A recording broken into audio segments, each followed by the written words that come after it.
Selamat pagi Bapak Ibu, Saudara-saudariku yang terkasih dalam nama Tuhan kita Yesus Kristus. Kita bertemu kembali dalam sapaan renungan harian pada hari ini. Mari kita berdoa.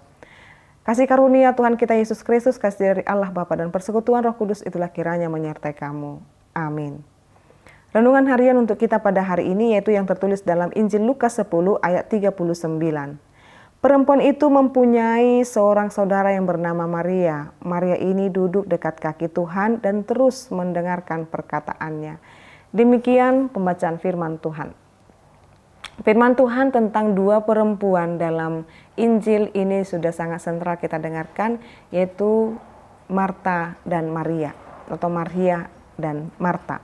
Dalam hal ini Bapak Ibu Saudara-saudariku ada dua perempuan dengan memiliki dua sifat kepekaan mereka di dalam sikap mereka ketika bertemu dengan Tuhan. Ada satu perempuan yang dengan sigap, dengan cekatan untuk menyiapkan apa mungkin yang boleh dimakan atau menjadi seorang partamue yang sangat baik, yaitu Marta dengan dia sibuk marhobas atau menyiapkan apa yang baik, terbaik bagi Tuhan. Di satu sisi yang lain ada yang namanya Maria yang lebih memilih untuk duduk dan mendengarkan setiap perkataan Tuhan Yesus. Di dalam kedua hal ini yang dikerjakan perempuan ini tidak ada yang lebih utama atau bahkan yang terbaik. Bahkan bukan Marta atau bahkan Maria. Atau bukan Maria yang lebih tinggi daripada Marta atau Marta daripada Maria.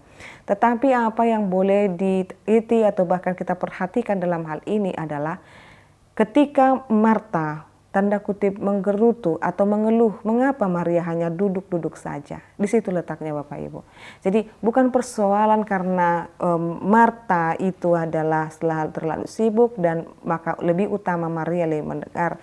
Ketika kita memilih untuk melayani Tuhan, jauhkan keluh kesahmu ketika engkau melihat sikap orang lain ketika dia memilih untuk mendengarkan dan duduk.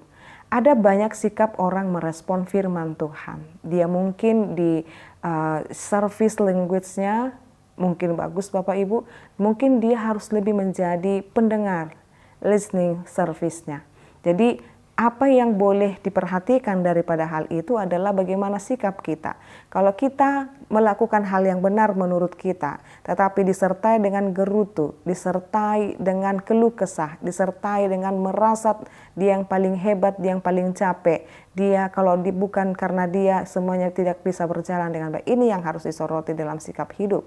Tetapi Maria juga milih bagi dia untuk lebih mendengarkan. Dan dalam hal ini tidak memiliki respon untuk itu atau bahkan berselisih dengan Marta, tidak. Tetapi dalam hal ini katakan perempuan itu mempunyai seorang saudara yang bernama Maria. Maria ini duduk dekat kaki Tuhan dan terus mendengarkan perkataannya. Adalah baik mendengarkan perkataan Tuhan. Jangan terlalu sibuk dalam dunia ini. Betul kita membutuhkan ini dan itu. Tetapi jangan pernah keringkan iman kepercayaan dengan tidak melatih diri untuk beribadah.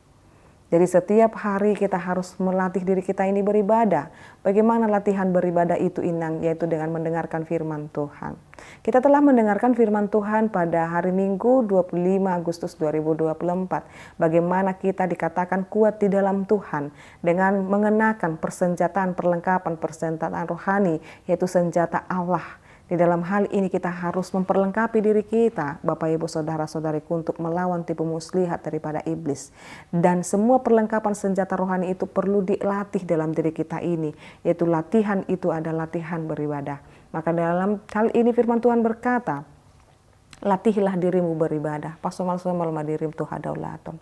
Itu mengajarkan kita Bapak Ibu untuk terus hidup di dalam melatih diri kita ini dengan mendengarkan firman Tuhan. Maka jikalau setiap hari kita membaca firman Tuhan, mendengarkan renungan harian ini mungkin Bapak Ibu Saudara-saudariku, Tuhan mau ajarkan kita untuk melatih kepekaan kita di dalam memakai dan juga mempergunakan perlengkapan senjata rohani yang Tuhan kasih kepada kita, yang Tuhan berikan kepada kita untuk melawan tipu muslihat si iblis. Salah satunya adalah menggerutu, mengeluh, dan menganggap diri lebih utama daripada orang lain. Ini cara-cara iblis untuk memasuki hati kita untuk terus dapat menyalahkan orang lain. Mari jaga hati dan pikiran kita dari keluh kesah, dari menganggap diri lebih utama, tetapi hidup di dalam kerendahan hati dan mendengarkan firman Tuhan adalah cara yang terbaik untuk mendewasakan iman kita. Amin, kita berdoa. Ya Allah Bapa kami, terima kasih, biarlah kami menjadi orang-orang yang merindukan firman Tuhan, hidup dalam firman Tuhan, dan hidup berkenan di hadapan Tuhan. Terima kasih ya Allah Bapa kami, biarlah kami dengan mengeranakan firman Tuhan, melatih diri kami dalam beribadah, biarlah hidup kami berkenan di hadapan-Mu. Dalam nama Yesus Kristus dan pimpinan Roh Kudus kami berdoa dan mengucap syukur. Anugerah daripada Tuhan kita Yesus Kristus, kasih dari Allah Bapa dan persekutuan Roh Kudus itulah kiranya menyertai kamu. Amin. Selamat pagi Bapak Ibu, Saudara-saudariku, Tuhan Yesus memberkati. Shalom.